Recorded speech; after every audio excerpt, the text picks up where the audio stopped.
Well, I have the privilege to close this event, and I'm looking out across the room, and it's so amazing to see so many people from all the different years that this program has been running, and including people who, you know, I've had the privilege to study with and to teach as well on this course. I will have some reflections to close this event, but of course I first have to thank the many people who've been involved in putting this event together. So first of all, I'd like to thank our speakers, many of whom have travelled from quite far to come here this evening. So I thank David Cantor, David Uzzell, Claire Twigger-Ross, Tony Craig and Daniel Iacofano. Thank you so much.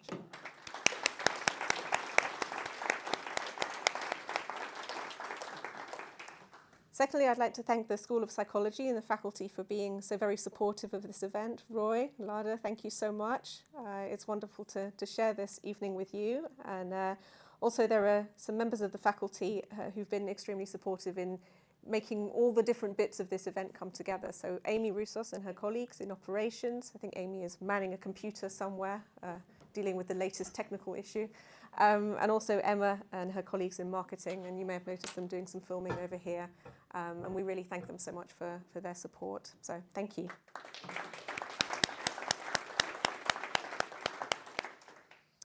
And also everyone who has attended this evening. It's just so wonderful. I am so grateful that you would all give up your evening to come here, and I hope you have had a special time in the same way that we have had a very special evening. So thank you to all of you.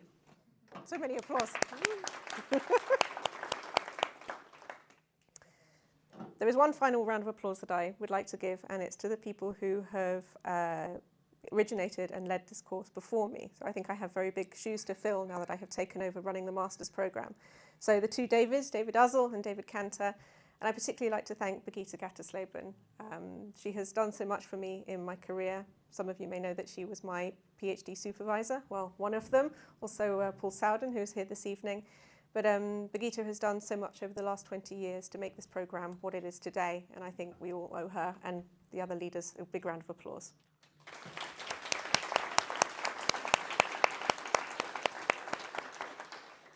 I won't make you clap anymore. It's been really, really very interesting listening to all the different speakers and trying to capture the different points that they have made so that I can sum up a little bit of what has been said this evening. And actually we had an away day for our research group over the summer. And we were thinking not just about the research group, but the master's programme as well. And something very interesting came out of that meeting in that we thought about the values that underpin the work we do here in our master's programme and in environmental psychology more generally. And really, I think it's these values that make us so special, so unique in the context of this programme, even if it's not something we shout about every day. I think the first one of those values is our sense of innovation. So as a programme and as a research group, I think we are very bold and we are willing to take risks and think creatively about the big questions and the questions that matter in the context of people and environment studies. And I think we've heard a lot about that risk-taking from our speakers. So David mentioned the student who went to do the fieldwork on a boat far away and then came back to do her dissertation. And I think that's not the only example of physical boldness, but also intellectual boldness that so many of our students display. So Emma White, who did her MSc in environmental psychology here, and then also I was lucky enough to share a PhD office with her. I think I can see her there. She, for her research, has focused on something that is really huge. What is naturalness? What does nature mean to people? I think that's a question that really gets to the very heart of environmental psychology. And I think it says something very special about Surrey. That's the kind of place where you can come to answer that question. We've heard about all the very interesting research by our speakers. So, for example, Daniel Iacofano's work on making streets more inclusive and environments more inclusive also for children and young people. I think Tony has shown how you can take risks in linking computer science with social science as well. And I loved how Claire mentioned the importance of methodology. I think that's something that Surrey is really known for in the context of environmental psychology.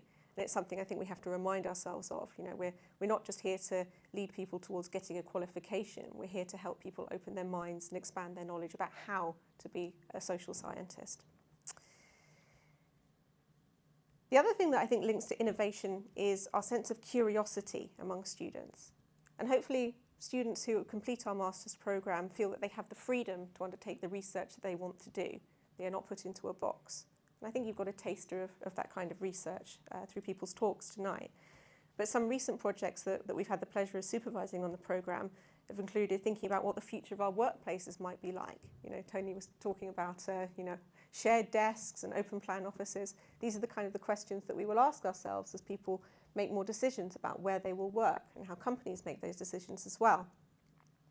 Recently, we've been joined by a research fellow, Anna Borlioli, in our group, and she is looking at how we might design cities that are gender inclusive.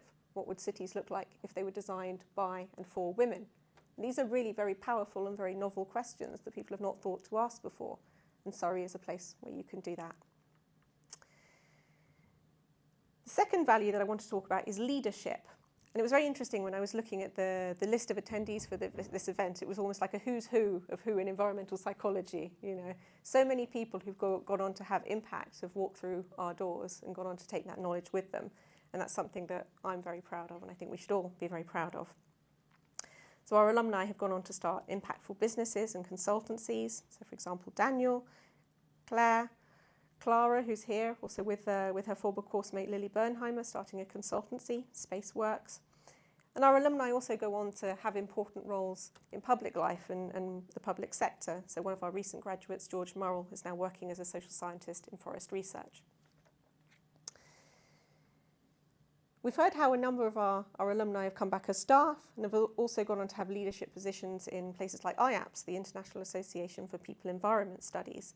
I think it shows, or it really says something very significant, that Birgitta, Tony, Claire, Sarah, they've all had these important leadership roles in what is basically the flagship organisation for environmental psychology. So clearly there is some magic powder we are sprinkling at Surrey that supports people in doing this. More recently, we've had the pleasure of being awarded funding. I should say Birgitta has had the pleasure of being awarded funding for the Access Project, Advancing Capacity for Climate and Environmental Social Science. Did I get it right? And I think this programme is really important in showing how Surrey is a leader in environmental psychology, because it's about not just doing the research, but providing the infrastructure so that others can go forward and do impactful research too. And it's absolutely fantastic that my colleagues Melissa and also Sarah Golding, who's at the back there, they are members of the BPS's Climate and Environment Action Coordinating Group, another mouthful. So they are making sure that environmental psychology is represented at a national level in British psychology. And maybe even one day we might have a section to ourselves, who knows? I think as the programme continues, some priorities around leadership will really centre on how we can support equality, diversity and inclusivity in environmental psychology as well as wider environmental social science. And actually the work of the Access Project is particularly valuable in that, in giving us kind of guiding principles and frameworks that we might achieve that. And I know I'm the last thing standing between dinner or more drinks, so I will hurry up. But the last value that I want to talk about is community. And I think that's something that people have touched on a lot here, and hopefully you've had a chance to connect with course mates and teachers and friends from your time at Surrey. I don't think it's any kind of hidden secret that environmental psychology is full of the most lovely people. And honestly, I think that's why a lot of us stick around. But I think this room really encapsulates that kind of statement. You know, we are a community and we aim to be supportive and nurturing, but also give students and researchers the room to grow and to do what they want to do, to become independent. And as we look to the future, I think that sense of community will become increasingly important. So we want to make sure that this is a place where people can launch their careers, to have the skills that they want to do environmental social science. And even though we want to grow the programme, we still want to make sure it has that intimate community feeling. So we are looking now at enhancing recruitment in the Global South and in Asia. And we want to make sure we keep widening the opportunities for participation for applicants and students who don't come from only a white or a middle class background. We want to make sure we are being inclusive. So it's really about time I finished talking. So I want to actually say something from someone who couldn't be here today. She is a graduate from the class of 1988. Her name is Dr. Jean Moore. And she sent us an email, even though she couldn't be here. Jean went on to be a secretary for IAPS, and she's now a policy analyst at Ireland's National Economic and Social Research Council. And in her email, she mentioned also the importance of community. She said that her time on the MSc was a happy time for me. We had our own lovely mini reunion that Gerda Speller organised a few years ago. On a professional level, she says, the perspectives and approaches that I learned at Surrey have helped me throughout my career, and the need to embed environmental considerations to policy has never been more salient or more important. And the last words of her email were what I think I will leave you with this evening. She said, the MSc at Surrey is a much needed academic light shining in the world, and long may it glow.